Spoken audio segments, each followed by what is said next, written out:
we are in the Retiro Park in Madrid. In Madrid, in a garden. Which is very much like Strand's garden in Orgeval, which was quite park-like, actually.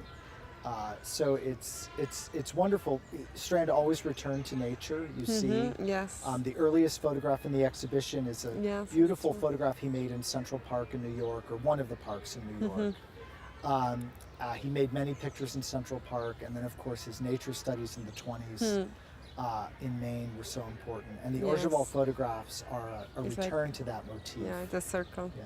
And it's really interesting at the beginning of the show in that period, how he was using different languages at the same time, from the abstraction prints to the street photography, or like this series of portraits of these people from the street, like Blind Woman. Yes. And it's exactly, it's 1916. It's all at the same moment, yes. Well, if you look at the chronology, Strand had a very long period of preparation. I'll call it his apprenticeship, where he sort of mastered the craft of photography and he learned how to use the camera. And he made pictorialist photographs for a number of years. And I think in 1915, once he had been to the Armory show in 1913, and he started to really absorb what was going on in the modern art movements, especially with Cubism, which his mentor Stieglitz was so excited about, Strand was ready to move in several directions. And so within a year, he first of all, he began photographing the city in a very ambitious way. He also began to experiment that same year with real abstraction in photography, mostly with still life arrangements. And those were, he really thought of those as his Cubist experiments and was very proud of them, but saw them really as a stage towards the work he wanted to make. And the photograph White Fence is really a culmination of his thinking about abstraction, because he wanted to explore photography's capacity to abstract the world, to just take shapes and forms. It seems that he had been thinking for some time about photographing people in the street, and he wanted to make anonymous portraits where people were unaware of him. This was difficult for Strand because he was a very methodical photographer. He really operated like a studio photographer. And of course, if you're photographing people secretly, you can't do that. You can't do that. He modified his camera. He put a fake lens on it so that it would look like he was aiming the camera in one direction, when in fact he was aiming it in another direction. And he sort of hid it under his coat.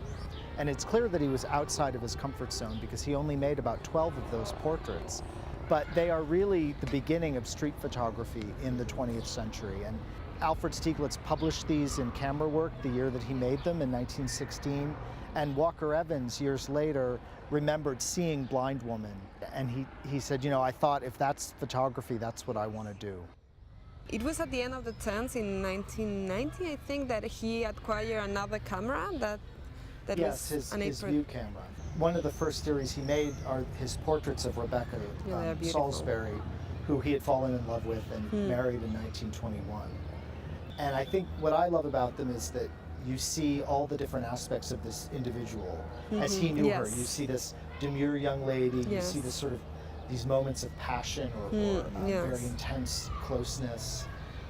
And then there is a big change from the work of this moment to the 30s. There's a very big change. I should say that Strand, Stieglitz, as I said, made fun of him for being so slow with his work. And Stieglitz felt that he was repetitive. But if you watch, you'll see that Strand was sort of accumulating motifs that mattered to him. When he goes to Mexico in 1932, he had become much more politically conscious. Strand had always been a man of the left, but with the onset of the Great Depression, like many artists, he felt it was imperative that art have social and political content at that moment. So he goes to Mexico, not really knowing what he's going to do, and he ended up staying for almost 3 years. And it's during that time that he devotes himself to filmmaking. But first he makes this amazing group of photographs where he brings portraiture back into his work.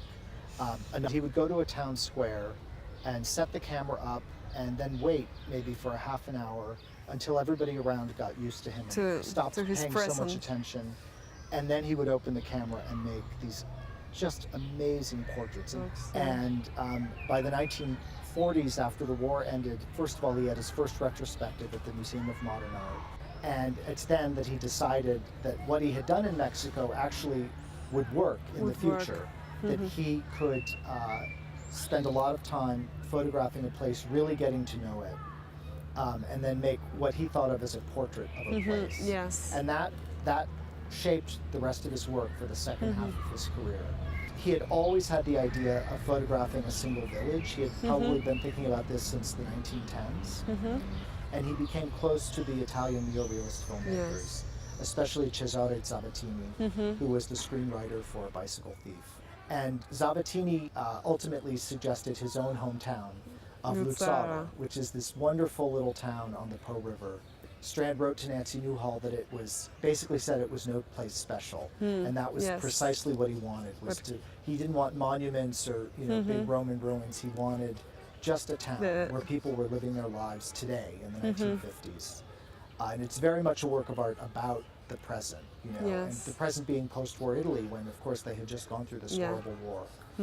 And in those portraits, they Strand really prepared the composition. He was really taking care of every small detail that was going to be part of the image. Absolutely. So it's not anything was left. This is not street photography. No. So this is the opposite of Robert Frank or later on Gary Winogrand and Lee Friedlander. Strand, he's more like Irving Penn. It's like he has a studio and he would select items of clothing for people to wear. He would scout out the background that he wanted for a picture.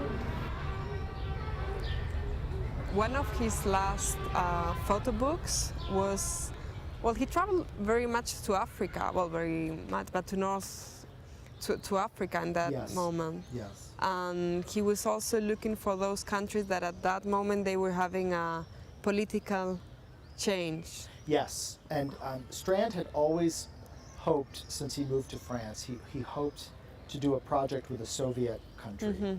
And he wanted a Soviet author, and he was very clear that he, as an American artist, wanted to collaborate with a Soviet writer to demonstrate that the two superpowers could collaborate. And finally, when he was 70, he and Hazel decided that they would go to Ghana.